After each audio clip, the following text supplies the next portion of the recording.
Il est 19h30, avec le même plaisir, ils sont là. Jonathan Ibuldo et son équipe du dimanche, bien en place pour le tour d'horizon de l'actualité de la semaine, les faits et l'analyse, sécurité et cinéma au menu ce soir. Le 7 Info, c'est parti.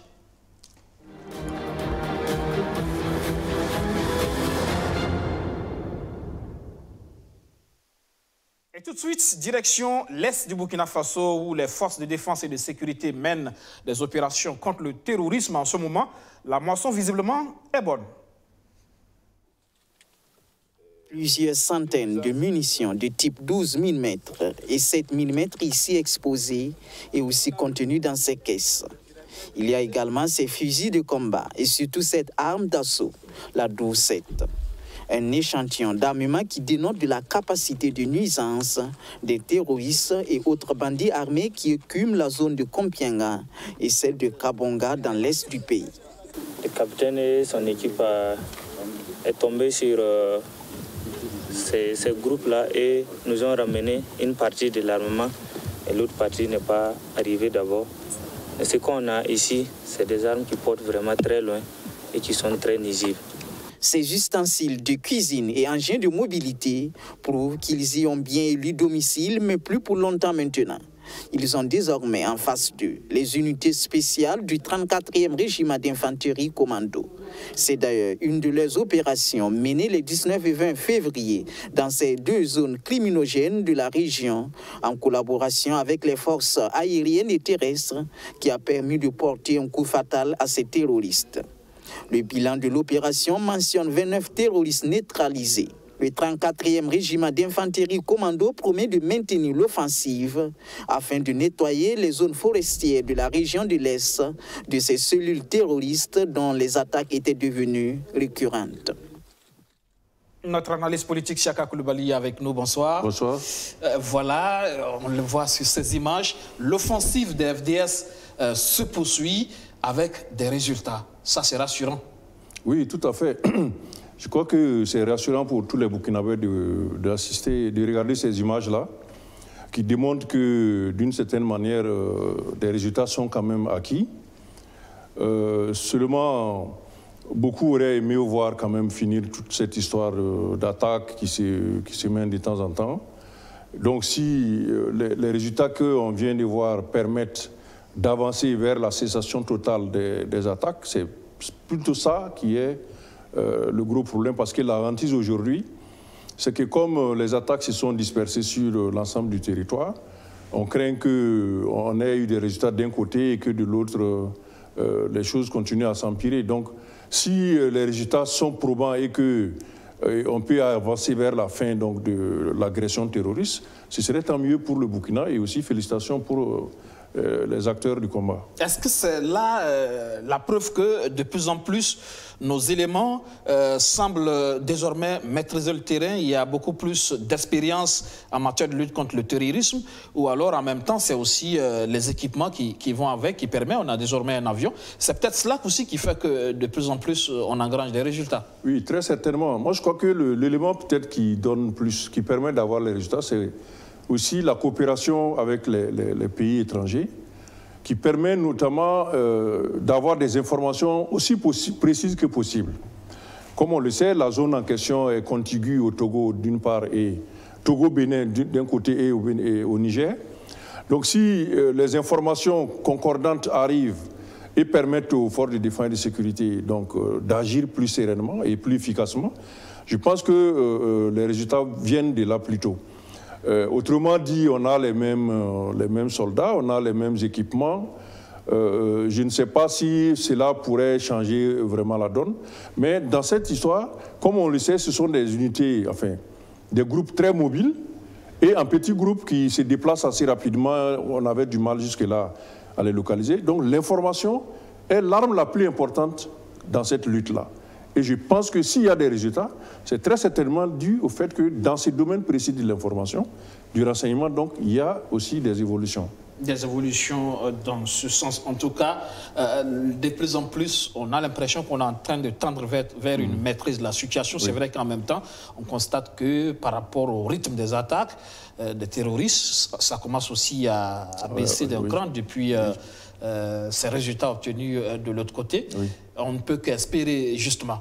En même temps, sur le sol burkinabé actuellement se mène aussi cette opération, cet exercice Flintlock 2019 qui permet de renforcer davantage les capacités de ces unités spéciales. Exactement. La coopération, comme je le disais, permet d'avoir des résultats.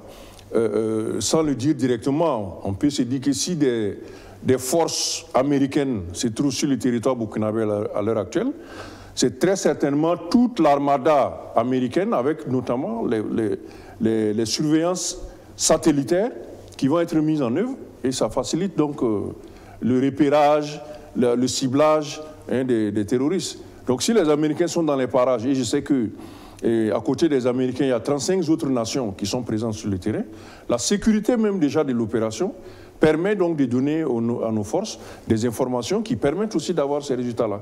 Donc voilà pourquoi on a toujours dit, au-delà du renforcement en effectif, du renforcement en technique de combat, du renforcement en équipement, il y a aussi que cette coopération internationale est très importante pour réussir ce type de résultats-là.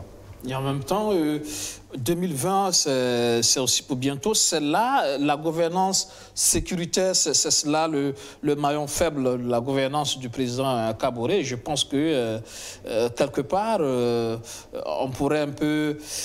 le gain, il est là, les choses commencent à venir. Oui, mais il faut quand même un peu plus de résultats que ça. Qu'il n'y ait plus du tout d'attaque, par exemple. Là, on saura qu'il y a eu une politique. Notamment, il y a eu des changements aussi qui ont eu lieu au sein de ces forces de défense-là, des changements de poste, des nouvelles nominations. Si, d'aventure, les attaques cessaient totalement ou diminuaient très sensiblement pour revenir peut-être au niveau de 2015-2016 même déjà, ce serait tout bénéfice pour le gouvernement actuel. Est-ce que ça veut dire qu'il y a peut-être un peu plus d'audace depuis un certain temps dans la gouvernance à ce niveau, oui, au niveau sécuritaire? C'est possible également, parce que le fait d'avoir changé certains responsables opérationnels, un peu avoir fait changer la façon d'agir. Peut-être que certaines informations étaient disponibles et qu'elles n'étaient pas exploitées, et que les nouveaux acteurs mis en place ont pu peut-être agir un ministre de la Défense aussi connu pour sa fougue. Exactement. Donc il apporte certainement ce qui est le plus sûr de sa part, c'est cette volonté d'agir et de combattre. Donc s'il y avait des informations sur les tables qui n'étaient pas exploitées, avec lui, on peut être sûr qu'il va les faire exploiter. Donc ça peut être une des explications, un des résultats qu'on a, aussi bien les saisies ou les frappes, que la chute du nombre des attaques. Et on a pensé qu'avec les résultats qui suivent sur le terrain, on allait clore définitivement ce débat sur l'origine, sur les responsabilités liées à ces attaques. Mais le débat refait encore surface. Il y a cette sortie, cet audio du président du Faso, cette interview accordée à une presse étrangère où on revient sur la responsabilité de l'ancien régime, le régime de Blaise Compaoré dans ces attaques. Oui. Donc ça, on le dit également depuis 2016, disons. Certains pensent que effectivement l'ancien président pourrait être soit à l'origine, mais en tout cas proche des groupes qui agissent sur le territoire burkinabé sous la forme du terrorisme. Certains pensent que ce n'était pas tellement vérifié, parce que depuis là, moi je crois qu'il s'agit seulement des déclarations, mais on n'a pas d'éléments concrets tendant à prouver cela aussi. Donc, du coup, ça peut permettre d'être dubitatif sur la vraie responsabilité de l'ancien président. D'autant qu'aucune action judiciaire même n'est menée dans le sens. Et si on sait bien que c'est lui qui le fait, pourquoi est-ce qu'il n'y a pas d'action judiciaire? Par exemple, même s'il n'est pas accessible pour la justice burkinabé, l'action menée démontrerait sa culpabilité ou en tout cas son implication. L'argument qui nous est donné ici, c'est celui de la présence supposée des terroristes au moment où Blaise Compaoré était au pouvoir. Et là également, pour ce que nous en savons, il y avait des pourparlers qui étaient menés sur le Mali, parce qu'en ce moment c'était le Mali qui était concerné le plus. Sous l'égide de la communauté internationale, la CEDEAO avait commandité Blaise Compaoré pour conduire les pourparlers. Et ces pourparlers étaient accompagnés des Français, par exemple, qui étaient là. Et là, en ce moment, on parlait plus de groupes rebelles. Voilà. Justement, c'est là où je voulais en venir. Et la communauté internationale, sous l'égide de Blaise Compaoré, a identifié des acteurs pour conduire le dialogue interne au Mali, afin d'aboutir à la paix. Et on a vu ces éléments-là venir effectivement au Burkina Faso. Il faut faire la différence également ici entre les groupes rebelles, parmi lesquels il faut situer le MNLA, Mouvement National de Libération de l'Azawad, qui revendique une indépendance d'une portion du territoire, des groupes terroristes comme Ansardine, comme Moujao, comme Al-Mourabitoun de Belmokhtar. Est-ce qu'on peut démontrer la présence effective en lien avec l'ancien régime de Belmokhtar ou d'Iyad Agali? Sûrement, certains acteurs se sont radicalisés, peut-être par la suite, mais au moment des négociations, oui, mais même, ils étaient encore... Je peux me rappeler que quand le gouvernement burkinabé avait proposé de faire participer Ansardine, par exemple, parce qu'eux, ils étaient classés déjà en ce moment-là, groupe terroriste. Il y avait eu des réticences, notamment du côté de la France, qui ne voulait pas du tout les voir participer. Et le gouvernement avait expliqué alors que, comme ce sont des gens qui sont en train de combattre sur le terrain, si vous signez un accord de paix, une trêve, et que les combattants ne sont pas tous impliqués, vous risquez de ne pas avoir une trêve qui marche. Donc, ils avaient insisté pour qu'un représentant d'Ansardine participe, une délégation d'Ansardine participe, et ils étaient effectivement venus. Mais au-delà de ça, je ne sais pas à vous des médias, est-ce que vous avez entendu parler de la présence de l'un des leaders de ces groupes terroristes vraiment, au-delà donc du MNLA qui était effectivement ici, dont le secrétaire général Bilal Ak-Sherif a été blessé à un moment dans des accrochages avec Ansardine, ce qui montre que ces groupes ne sont peut-être pas les mêmes et ont aussi peut-être des intérêts ou des stratégies différentes. Donc, de toute façon, je termine là-dessus, le chef de l'État a certainement des informations un peu plus importantes, parce que même avant qu'il ne soit chef de l'État, il a été aussi dans les rouages du pouvoir. Peut-être qu'il a rencontré... Sur le fait que lui-même faisant partie du régime à l'époque, aurait pu dénoncer ces faits si effectivement c'était avéré. S'il avait vraiment vu Iyad Agali ou Belmokhtar dans les parages, il peut dire oui, tel jour, à telle heure, à l'époque j'étais ceci, nous avons vu telle rencontre, etc. Donc là, ça aurait crédibilisé le fait que le régime de Blaise Compaoré est traité avec les groupes terroristes, qui sont différents, je le précise, des groupes rebelles.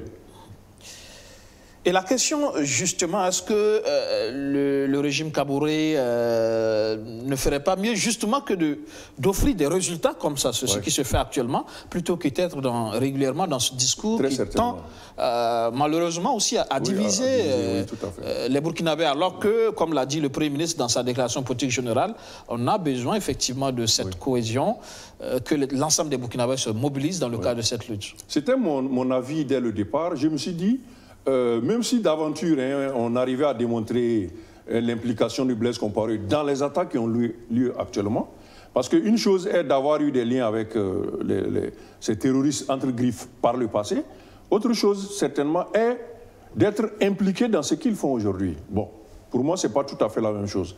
Mais les résultats sont l'argument le plus irréfutable contre tout ça.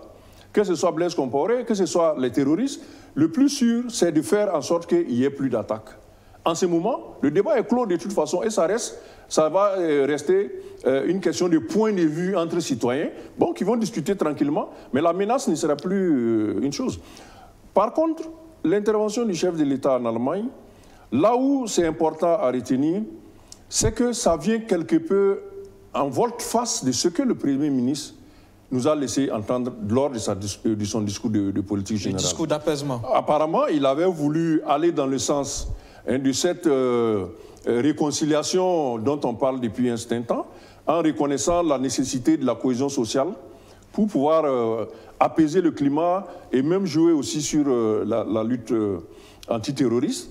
En disant cela, ça m'étonnerait que le ministère, par exemple, de l'administration territoriale et de la cohésion sociale, qui a reçu un mandat maintenant de travailler sur la cohésion sociale, s'il élabore une note conceptuelle, par exemple, de la cohésion sociale, est-ce qu'ils vont écrire dedans, oui, l'ancien régime a...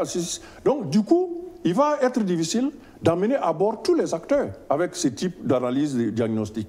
Donc, je crois qu'il faudrait tenir compte de tous les paramètres où on veut réellement apaiser la situation nationale et aboutir à la cohésion sociale, ou bien on maintient la ligne dure qui est de considérer que des gens ont agi dans tel sens et ne devraient plus pouvoir participer aux réflexions sur le bien-être du pays. Toute la réflexion, elle est là donc. La suite de cette info, et c'est en culture, le FESPACO, l'édition cinquantenaire. C'est parti, plus de décibels hier soir au stade municipal Issoufou, Joseph Konombo. D'entrée de jeu, le décor affiche tout de suite le parcours cinquantenaire du FESPACO. Pour les habitués des ouvertures de la Biennale du cinéma africain, un premier constat frappe à l'œil. Il n'y a pas eu de spectacle d'ouverture cette année. C'est toute la cérémonie qui a été érigée en un seul spectacle. De l'arrivée du chef de l'État jusqu'au clap de lancement, tout était lié. Cadencé de sorte qu'il y a une harmonie et une ambiance digne d'un jubilé d'or. 50 choristes, une quinzaine d'instrumentistes, les fanfares de la gendarmerie et de la garde nationale, accompagnés des figures de proue de la musique burkinabé. La mélodieuse voix de Nourata, de Pamika et de Diko Fils.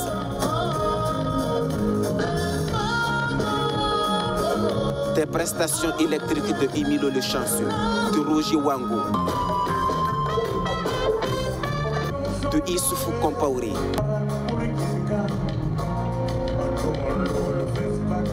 et de Smarty.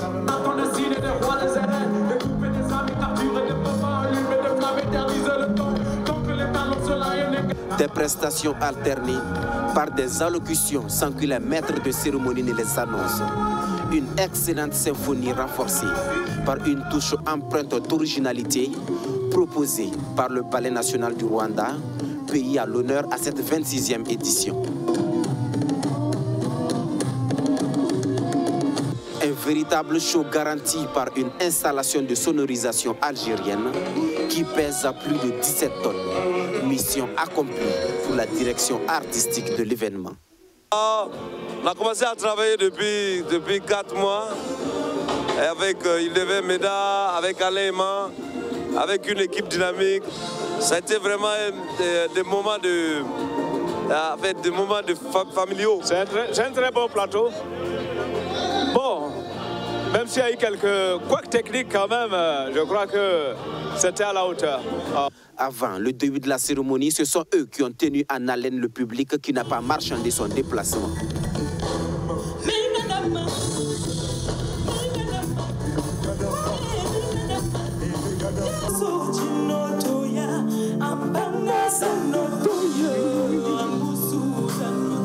Des Altino et ses danseuses, la cantatrice Abibou Sawadoro, Don Sharp de Batoro et Sana Bob. Le public, lui, est séduit. Oui, c'était très bien, oui. Ah, mais c'est merveilleux, le 50e anniversaire. Il fallait que ce soit aussi flamboyant. Très, très bien. Super. Et la cerise sur le gâteau, la prestation des garçons d'Anoumambo. Magic System a fait danser le stade municipal Joseph Konombo.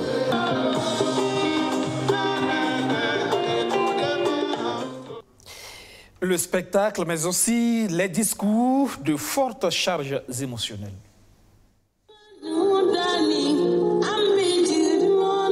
Une cérémonie d'ouverture digne d'un long métrage qui entraîne le spectateur dans les méandres du temps et de l'émotion. Une émotion à son comble lorsqu'on évoque ceux qui sont partis, peut-être trop tôt.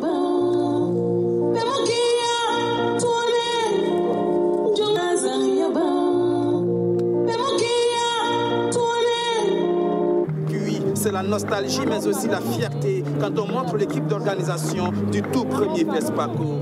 Une équipe dont faisait partie une certaine Alimata Salambéry. C'était en 1969. 50 ans plus tard, elle se retrouve aux côtés du chef de l'État pour une entrée triomphale au stade Joseph Konombo. C'est la 26e édition et le jubilé d'or du Festival panafricain du cinéma et de la télévision de Ouagadougou.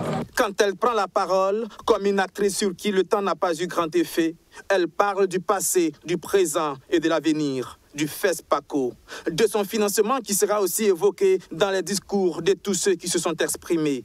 Le ministre de la Culture du Rwanda, le Rwanda pays invité du 26e FESPACO, le président de la Commission de l'Union africaine, le maire de Ouagadougou. Puis, le chef de l'État va donner le clap du 26e FESPACO. Roch-Marc Christian Kaboré qui rappelle le rôle que peut jouer, que doit jouer le cinéma dans un continent qui cherche encore ses repères. Il s'agit de filmer les réalités. Il s'agit de promouvoir les valeurs positives d'émancipation, de développement de l'Afrique, de conscientisation de nos peuples. C'est une lourde tâche. Une lourde tâche comme le défi de la sécurité auquel est confronté le Burkina Faso.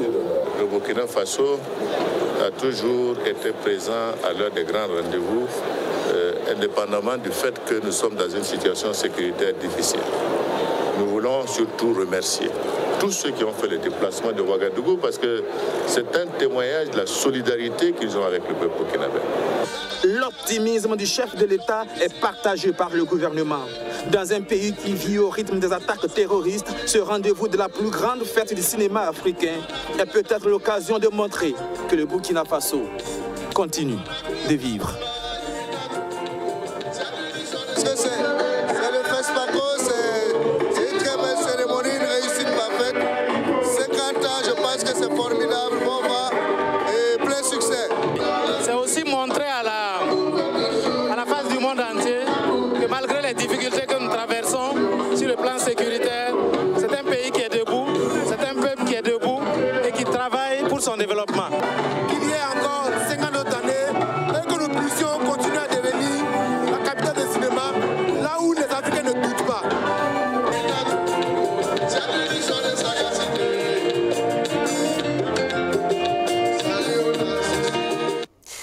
Voilà, pour ce qui est de l'ambiance de l'ouverture, zoom à présent sur un jeune espoir du cinéma burkinabé. Malgré les embûches, il trace tout doucement son chemin.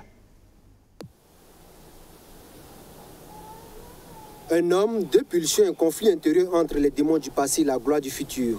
Malik est dans un dilemme, recourir à son ancien gang pour subvenir aux besoins de sa mère malade ou laisser le destin s'accomplir. Un film teinté de philosophie qui porte la griffe d'Oumar Dagnon, jeune producteur, réalisateur et scénariste burkinabé. Un ancien gangster qui décide de se ranger, de prendre le bon chemin face aux difficultés, est-ce qu'il bascule encore dans son passé? Ou est-ce qu'il continue de se battre en espérant un lendemain meilleur dans son présent? Donc voici la situation conflictuelle un peu à bout de souffle qui, je me dis, le traitement, que ce soit au niveau du scénario ou même au niveau du tournage, c'est un style carrément différent des films populaires. Donc c'est plus philosophique, c'est un film d'auteur parce qu'il y a ma marque personnelle quand même dans ce film-là. Le film à bout de souffle est le résultat d'une longue et riche expérience professionnelle de son auteur. Sa participation au tournage de Guyane, les formations à travers l'Europe et l'Amérique ont contribué à affiner sa vision du cinéma. Auteur de plusieurs films populaires à succès, Oumar Dagnon pèse le coach du film d'auteur. Du film populaire, je me suis dit non, il faut maintenant que je fasse un film d'auteur. Donc je ne veux plus continuer de faire des films. C'est vrai que je peux continuer de le faire, mais à un niveau, je me suis dit non, il faut que je fasse aussi un film d'auteur qui puisse aller dans les festivals un peu partout, parce que les films populaires ou les films commerciaux, comme on aime le dire ici, c'est pas forcément pour les festivals, c'est juste fait franchement pour chercher de l'argent, vite fait en salle, et ce qui n'est pas mauvais. J'atteins un certain niveau, je me dis, il faut aussi aller titiller un peu à l'international. Ça peut me permettre d'avoir une certaine ouverture. Donc voilà pourquoi sur À bout de souffle, ces scénarios, ils traitent un autre sujet qui est plus philosophique. Parti de rien, le jeune réalisateur rêve grand comme on peut le voir dans ce film, avec la participation de l'immense Isaka Sawadogo. Un film budgétisé à près de 600 millions de francs CFA et financé sur fonds propres. Beaucoup de gens pensent qu'il faut attendre forcément des subventions, de l'argent pour pouvoir commencer à faire quelque chose. Tout n'est pas question d'argent, c'est la méthodologie, c'est la démarche qu'on va suivre pour pouvoir faire des films de qualité aujourd'hui. Si on a beaucoup d'argent, tant mieux, mais si on n'en a pas aussi, je pense que quelque part, on se contente. Par exemple, mon film À bout de souffle, c'était un budget initial qui tournait autour de 1 million d'euros, c'était à peu près 600 millions et quelques que j'ai jamais eu de toute façon. Mais après, je ne me suis pas dit que, bon, comme je n'ai pas d'argent, je ne vais pas le tourner. Le parcours de celui qui veut titiller les géants du cinéma n'a pas été un long fleuve tranquille. Les défis sont énormes, mais la détermination et l'abnégation de cette étoile montante du cinéma burkinabé sont intactes. Quand on est pauvre et quand on essaie quelque chose, si ça marchait, au moins on aurait évolué d'un cran. On va quitter d'une zone A à une zone B. Mais quand on le fait et que ça ne marche pas, même si on reste toujours dans la zone A, on aurait toujours appris de ses défauts et ça va nous permettre de nous perfectionner. Voici un peu cette philosophie qui m'a amené réellement à mettre ma société en place. Donc, de l'université jusqu'à aujourd'hui, je n'ai jamais fait autre métier que ce travail que je fais aujourd'hui. Oui, mais 2 participations, 2 sélections au FESPACO, le film à bout de souffle est retenu dans la catégorie long métrage. Une victoire d'étape pour la vedette en puissance du cinéma burkinabé. Siaka, on est donc en plein dans le FESPACO, c'est aussi l'identité du Burkina, le FESPACO. Aujourd'hui, cinquantenaire, c'est un défi d'avoir réussi depuis toutes ces années à atteindre ce niveau, à faire du Burkina une référence, un rendez-vous majeur chaque 2 ans, venir à Ouagadougou, découvrir le Burkina. Et dans ce contexte sécuritaire assez difficile, c'est encore un défi double que le Burkina est en train de réaliser. Oui, exactement. Donc on peut dire que le cinéma burkinabé est l'un des domaines où il y a le plus de réussite depuis le début. Un peu à comparer avec le cyclisme aussi, où c'est incontestable, des domaines où les choses marchent bien. Sauf qu'il faut maintenant veiller à maintenir cette suprématie que le Burkina Faso a obtenue en étant le pionnier en matière donc, de promotion du cinéma, en matière de cinéma tout court, parce qu'on le sait, il y a des poussées de part et d'autre où des gens voudraient voir d'autres festivals être plus prestigieux sur le continent, le Carthage, etc. Le FESPACO, voilà. Oui, Carthage, Rabat, c'est aussi Écran Noir au Cameroun, la Côte d'Ivoire. Effectivement, il y a à un moment donné, le débat se pose depuis ces dernières années. Pas mal de cinéastes qui contestent effectivement. Parfois aussi, il y a le fait aussi que parfois l'organisation aussi pêche, ce qui donne l'occasion à ces détracteurs-là de monter au chrono pour estimer que Ouagadougou ne doit pas continuer à être la plaque tournante.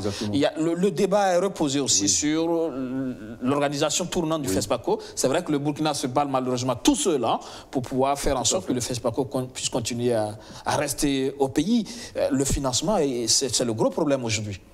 Je pense qu'avec l'implication du chef de l'État qui a essayé de donner un cadrage à ces FESPACO, là, au cinéma burkinabé, c'est donc peut-être, je ne sais pas bien, l'occasion de venir avec une réflexion permettant de fidéliser un peu plus le cinéma africain sur Ouagadougou, mais aussi, surtout, de mieux valoriser le cinéma et la culture burkinabé en tenant compte des évolutions.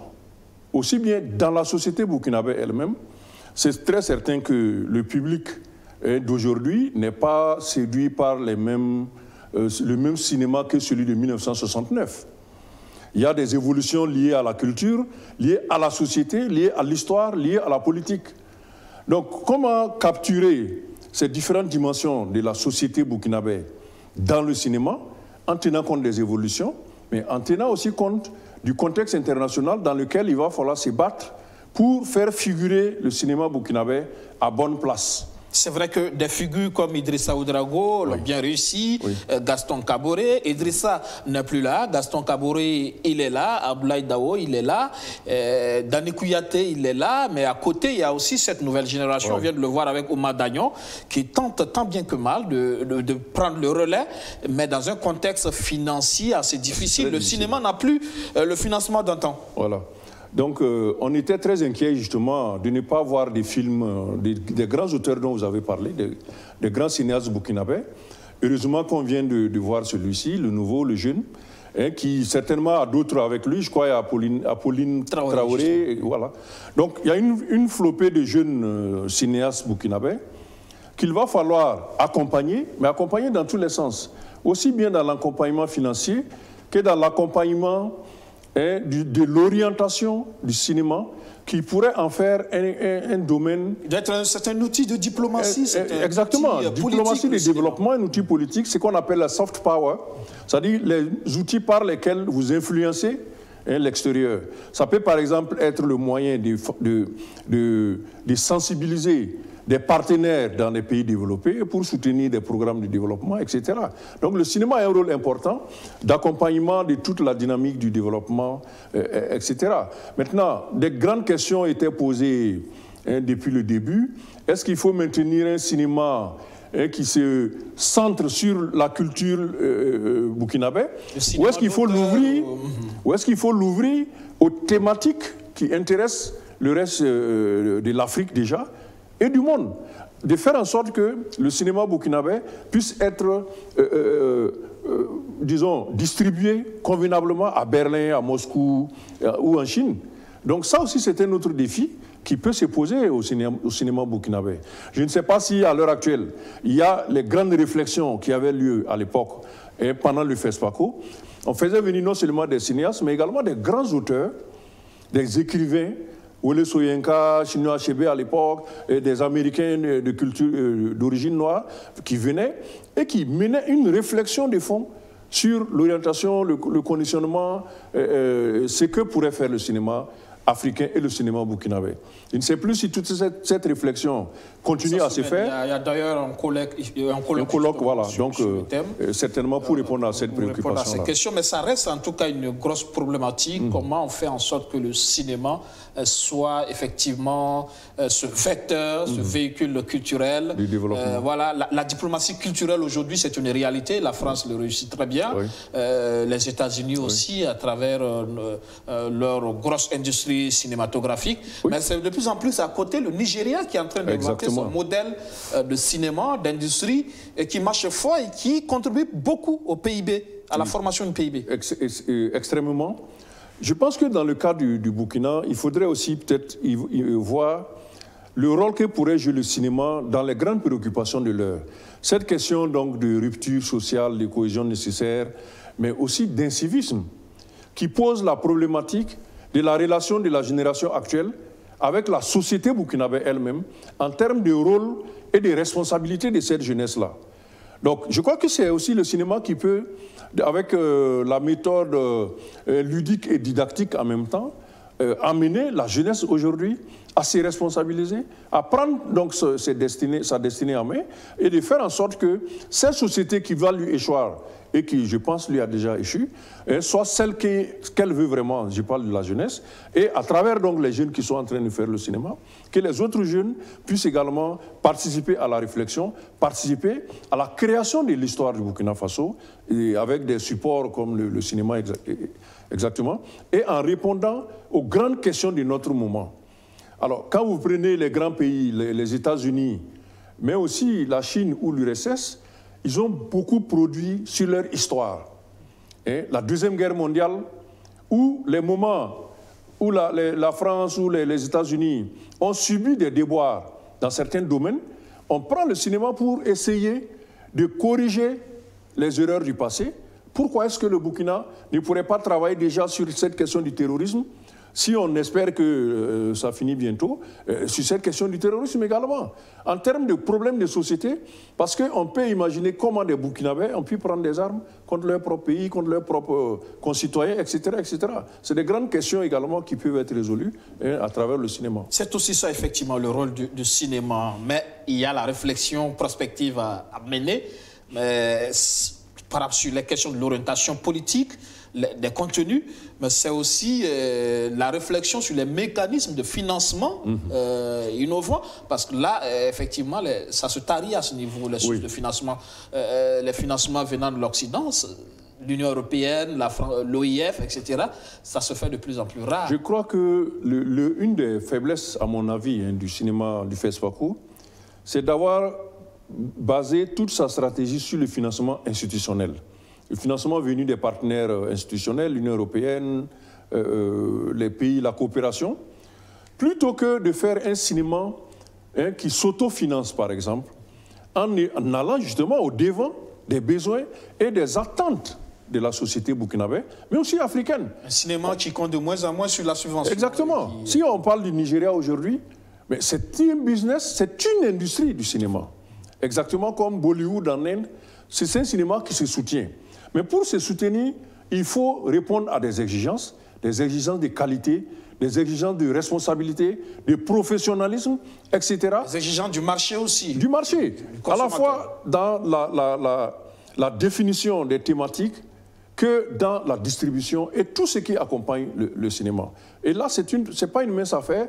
Il faudrait donc une réflexion encore, il faut le dire, très profonde, qui fasse que, si on veut que ce cinéma-là survive, qu'il puisse réfléchir maintenant à aller vers le cinéma qui s'autofinance, avoir des thématiques qui portent, des thématiques qui répondent aux aspirations des Burkinabés, des Africains.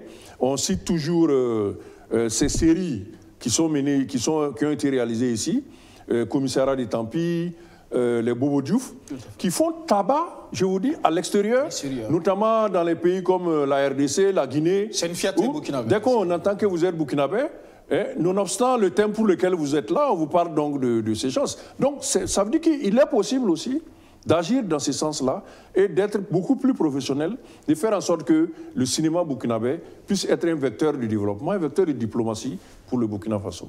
En tout cas, la réflexion est engagée au cours donc de cette édition cinquantenaire. La suite de cette info, retour sur Actu.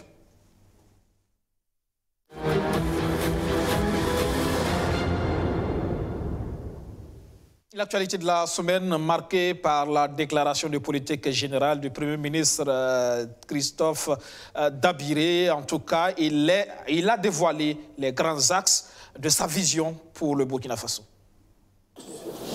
Que le compte de l'Europe comme instrument a changé la réalité dans le sens profond de notre rêve de prospérité. L'instant est empreint d'émotion. Le Premier ministre, à un quart de page de la fin de sa déclaration de politique générale, fond en larmes. Le chef de l'exécutif insiste pour terminer son discours de 25 pages, mais est invité à s'asseoir par le Premier ministre afin de reprendre ses esprits. Je dirais aux générations futures,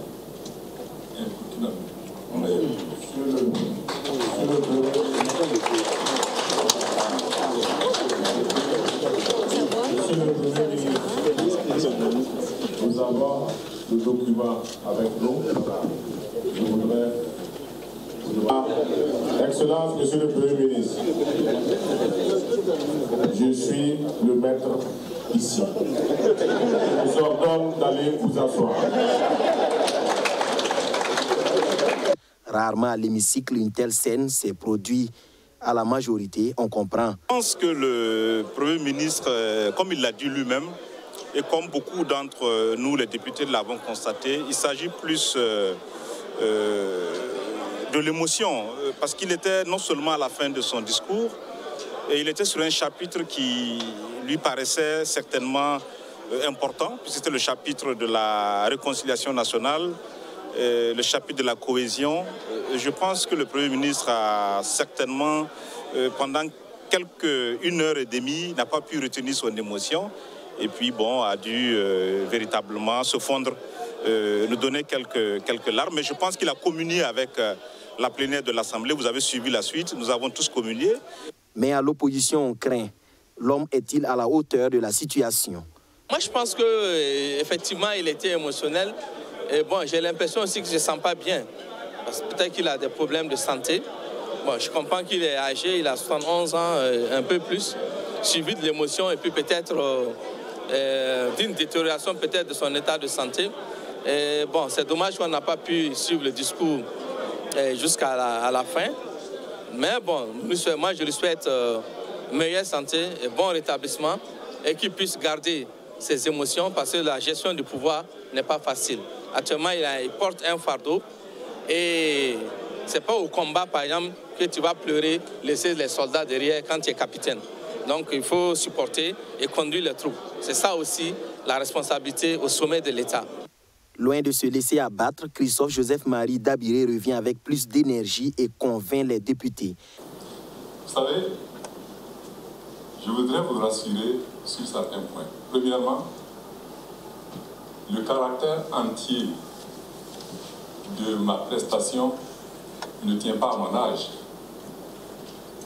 C'est l'éducation. J'ai toujours été entier dans ce que je fais, j'ai toujours dit la vérité quand il fallait. Mon prédécesseur avait certainement décliné un certain nombre d'axes. Il a essayé d'avancer. Je viens aujourd'hui continuer le travail qu'il a commencé. C'est ce qu'on appelle la course de relais. Chacun court et celui qui vient essaie de courir mieux pour que le relais arrive à destination. Je suis convaincu que le député qui a parlé des déclarations de politique générale se ressemble. J'ai lu quelque part qu'il avait fait un rêve, que le président Roch l'avait appelé pour lui proposer d'être Premier ministre. Je suis sûr que si son rêve avait été réalisé, sa déclaration de politique générale aurait été identique à la mienne.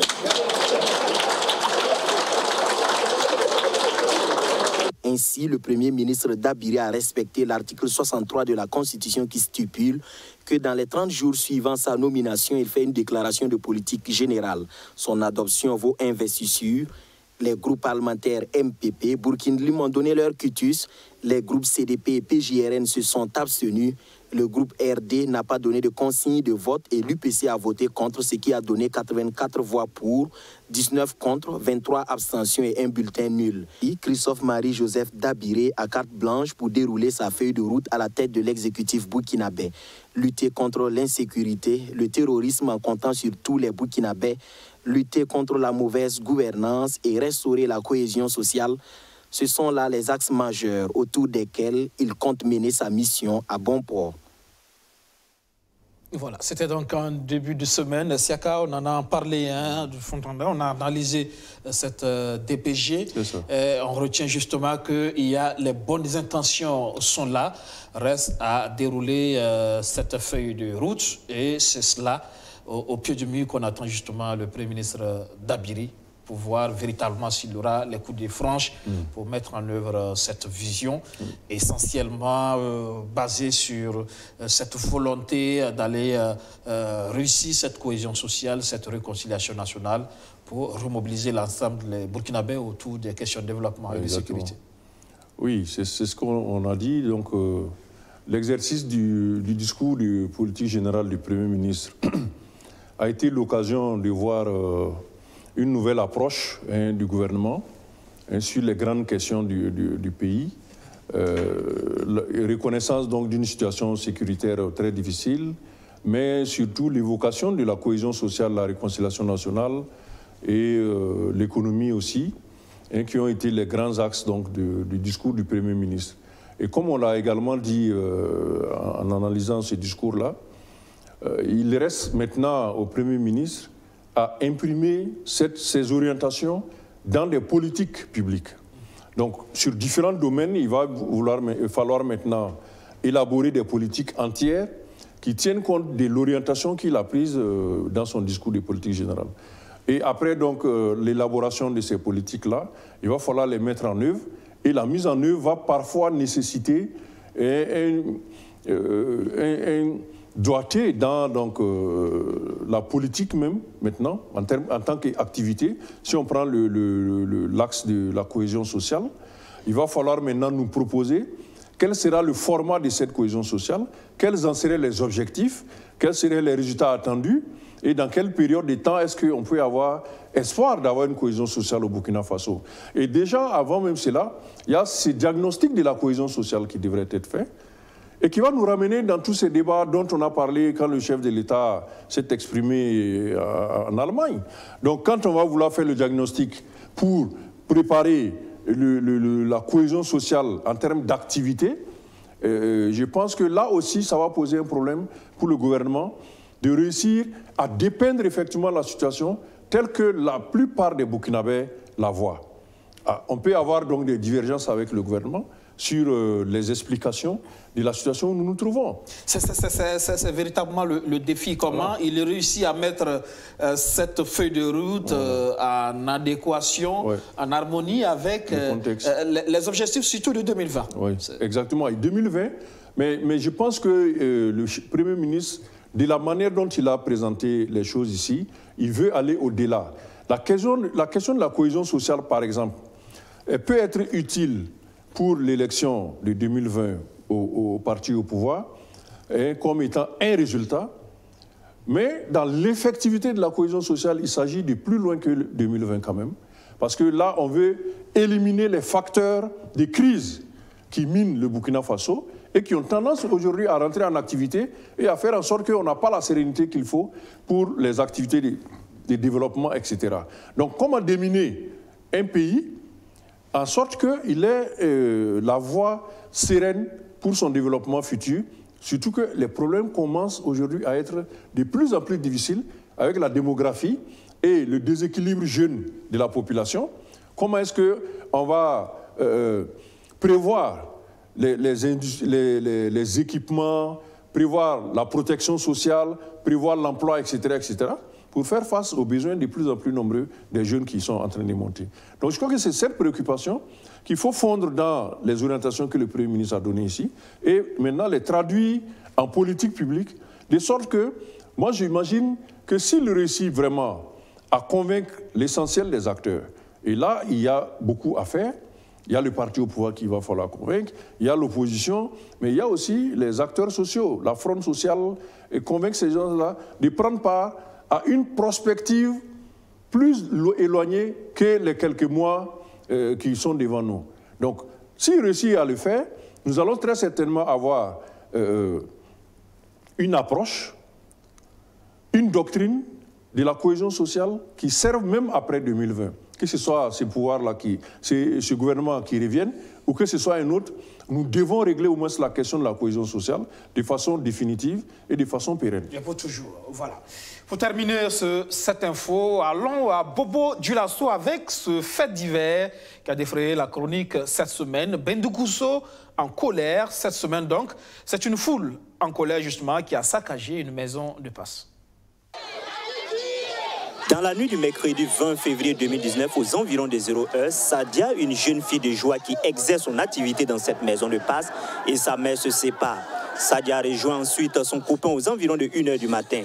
La suite, vous la connaissez, la jeune fille de joie âgée d'environ 30 ans et enceinte de 3 mois est égorgée par son copain. Un acte prémédité à en croire la mère adoptive de la victime.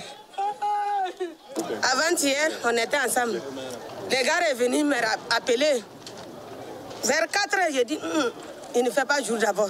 5h30, on a quitté. Venu, j'ai cogné.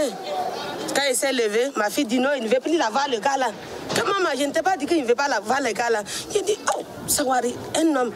Il dit que si, sans toi, la vie va gaucher. Il dit, Sawari. Voilà. 23h là, il a appelé ma fille, on s'est appelé, voilà le numéro. Il y a tous des appels là. Il a quitté maintenant, venu. Hier matin, maintenant, on m'appelle. Le patron, avec un gars, moi, il ne la connaît pas. Avec ce truc là, ils ont venu en train de cogner porte. Il ne connaît pas ma porte. Quand on cherche la Togolaise, maman Sadia. On dit qu'on ne connaît pas Sadia. Que non, la Togolaise, on dit oui, qu'il y a la Togolaise ici. C'est là maintenant, je voulais sortir. En même temps, ils ont venu en même temps cogner la porte. Que je connais Chadji, j'ai dit non, je ne connais pas Chadji. Non, qu'on a gorgé Sadia. Après le décès de la fille, le copain prend la fuite et est jusque-là introuvable. Dans la coutume Bobo, lorsque le sang d'une personne est versé, surtout celui d'une femme enceinte, des sacrifices doivent être faits avant la levée du corps. Ce qui n'a pas été fait après le décès de la jeune fille, d'où la colère des populations autochtones. Comme ça s'est passé comme ça, nous, en tant que culturels, donc quand le sang se verse sur le sol, tout Bobo connaît ça, sur notre sol, et quand la femme enceinte décède, donc il y a des rites coutumes. Donc nous avons souhaité que les gens ferment d'abord le coin, avant que toutes ces activités soient menées. Tant que ces réparations ne sont pas faites, donc on ne va pas permettre l'ouverture. La bonne dame même n'est pas enterrée et hier nuit, nous voyons effectivement que les gens, ils ont travaillé en quelque sorte. Ils ont ouvert, ils ont continué leur activité et jusqu'à ce matin, donc ils ont continué leur activité. Donc nous avons essayé effectivement de calmer la population Donc, depuis 7 heures, nous sommes là. Nous avons essayé de calmer la population pour ne pas faire la casse. La porte-parole des femmes, la femme de l'ancien chef du village de Bingnousso, met en garde le propriétaire de la chambre de passe.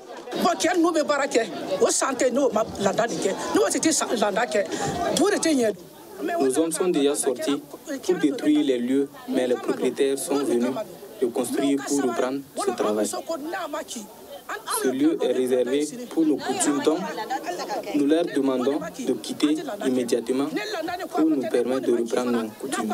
Si les propriétaires se croient des hommes, qu'ils continuent, ils verront ce qui va les arriver.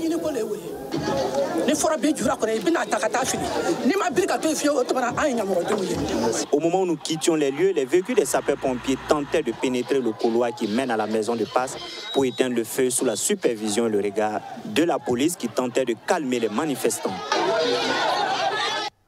Voilà, Chaka Koulibaly, c'est là un fait divers assez rocambolesque, mais en même temps dramatique. Il y a un cas quand même de mort d'homme. C'est bien dommage, mais c'est des situations de plus en plus qu'on rencontre au pays. Oui, je crois que ce type de situation a des natures à bouleverser la paix sociale.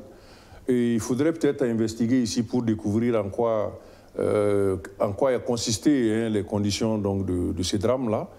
Qu'est-ce qu'il y avait derrière? Est-ce qu'il s'agit d'une affaire crapuleuse ou simplement une affaire sentimentale? Voilà, il faut que la police arrive très rapidement à dénouer les fils donc, de cette affaire-là. De sorte que, comme les responsables coutumiers l'ont dit, il y ait donc des sacrifices pour nettoyer, comme il exprime, le sol de ce qui s'est passé là-dessus, mais également que la justice puisse aussi jouer son rôle, de sorte qu'il n'y ait pas la répétition de ce type de situation-là. Et malheureusement, on le voit que ça se déroule dans un endroit et que les personnes ont réprouvé, à savoir un hôtel de passe, donc, et qui pourrait même fermer les yeux sur ce qui s'était passé et continuer à opérer, donc à réaliser les bénéfices qu'ils font d'habitude. Donc, je pense que tout cela peut s'expliquer, mais comme on le voit, les responsables coutumiers sont à pied d'œuvre, on peut ramener la paix assez rapidement, mais il faut également que la justice soit faite très, très, très rapidement aussi, pour éviter que des types de situations ne se reproduisent. Merci, Chaka Koulibaly. C'est la fin de cette info. Merci. Merci beaucoup. Merci donc pour votre fidélité renouvelée à ce programme. Passez une agréable soirée sur BF1. Demain, lundi, nouvelle semaine, nouveaux défis à relever avec la chaîne Open Défi. Bonsoir et bonne fête du cinéma africain.